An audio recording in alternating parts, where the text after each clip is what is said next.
రాష్ట్ర ఉప ముఖ్యమంత్రి పవన్ కళ్యాణ్కు స్వయంగా వారి కష్టాలు వివరిస్తున్న వరద గ్రామాల బాధితులు. ముఖ్యమంత్రి హోదాలో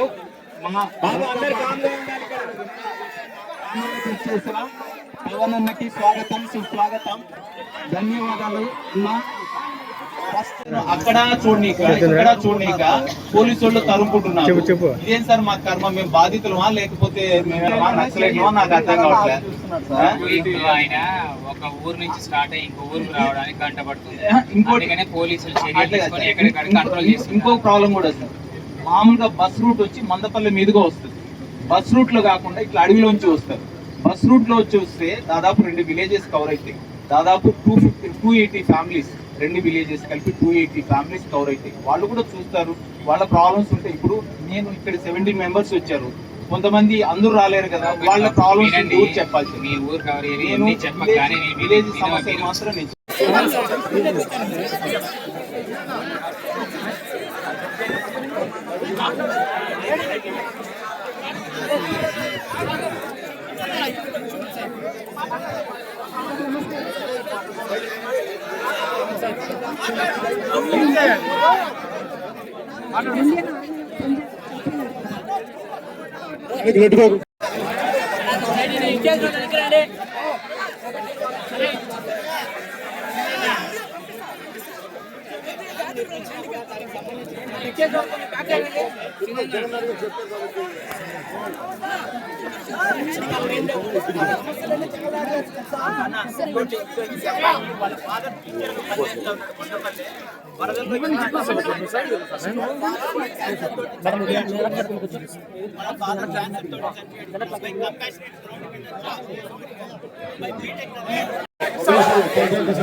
చూపినాదా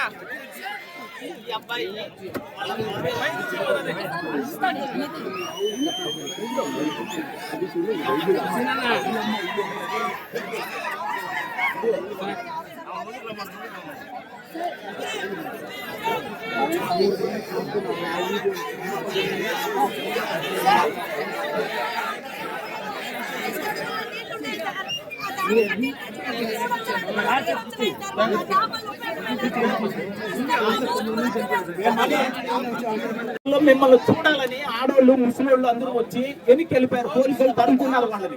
ఉండని ఇలా కనీసం రిటర్న్ లో అన్న మా రూట్ లో వెళ్తే చూస్తాము. అది లేకపోతే కనీసం మా విలేజ్ కి ఒక రోజు విజిట్ చేయండి ప్లీజ్, దయచేసి. అది మీకోసం ప్రాణం ఇచ్చే విలేజ్ కాబట్టి దాన్ని మీరు కన్సిడర్ చేయాల్సింది. మమ్మల్ని వెళ్ళేసారు లాస్ట్ 5 ఏమొచ్చినా మందపల్లికి ఏమి చేయరు. ఇంతవరకు పూర్తిగా వ్యతిరేకించారు మమ్మల్ని. ఏమి చేయరు. అలాగే పశువులు ఇవన్నీ పోయినాయి. అవి వాటికి సరిగ్గా పరిహారం ఏమి ఇవ్వలేదు. ఆ పశువులు వీళ్ళయ్యే దాదాపు ఒక 20 పశువులు పోయాయి, చనిపోయాయి. కానీ వాళ్లకు ఇచ్చిన పరిహారం చాలా తక్కువ.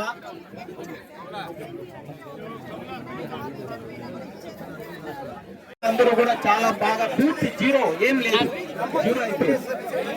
చాలా బాగుంటది. అది పూర్తిగా పోయింది. దాన్ని మాకు కట్టించమని మేము అడుగుతున్నాము. అలాగే కెమెరా తెచ్చుకున్నా లోన్స్ అన్ని తీసుకున్నారు. డ్వాక్రా లోన్లు, అగ్రికల్చర్ లోన్లు, బంగారు రుణాలు ఇవన్నీ. గతంలో జగన్మోహన్ రెడ్డి ఇక్కడికి వచ్చినప్పుడు అవన్నీ మాఫీ చేస్తామని చెప్పాడు, కానీ చేయలేదు. డ్వాక్రా రుణాలు మాత్రం మాఫీ చేశాడు, అగ్రికల్చర్ లోన్లు చేయలేదు. దాదాపు 2.5 సంవత్సరం మేము పంటలు లేకుండా ఇసుక మేటలతోటి అట్లే ఉన్నాము. కొద్ది రోజులు ఇసుక మేటలు రైతులు గవర్నమెంట్ తీయకపోవడం వల్ల రైతులే స్వచ్ఛందంగా తీసుకొని పంటలు వేసుకున్నారు. పరిస్థితి. ఇంకోటి, మా రుణాలు అదే పంట రుణాలు ఈ గోల్డ్ రుణాలు మాకు మాఫీ చేయాలని కోరుకుంటున్నాము.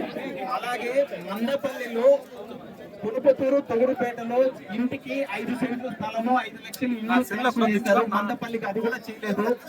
ఏ అధికారి కూడా మందపల్లికి విజిట్ చేసింది లేదు. మందపల్లి మీద చాలా ఇదిగా చూస్తున్నారు. ఇప్పుడు మిమ్మల్ని కూడా మిస్గైడ్ చేశారన్నా.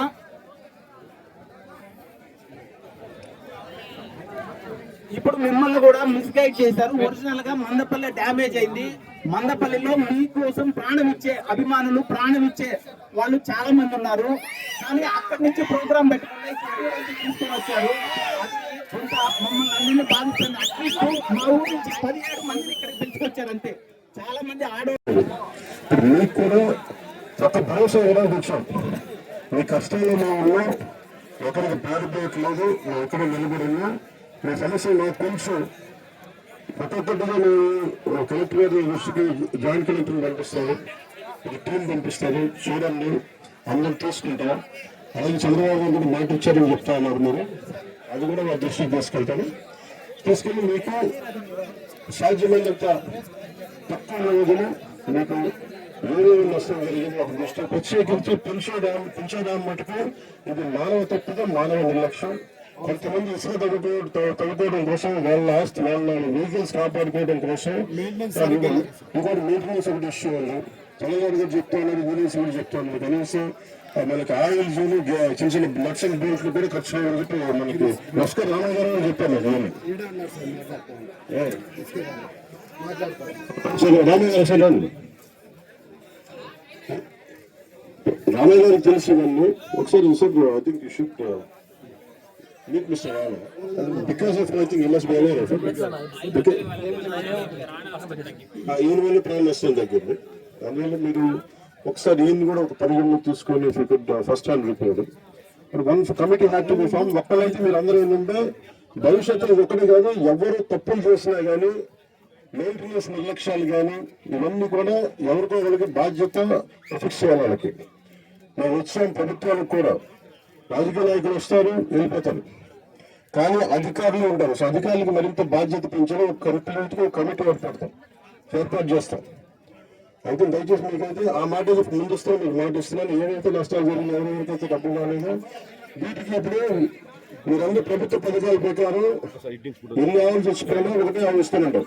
ఏమడుగుతున్నానంటే మనకి తిరిగి పంచాయతీలకి మన గ్రామాలకు ఏదైనా చేద్దాం అనుకున్న వ్యక్తులకి నేను నష్టపోయిన వాళ్ళకి ఆయన పెట్టుబడి పెట్టుకుందాం చూసాను.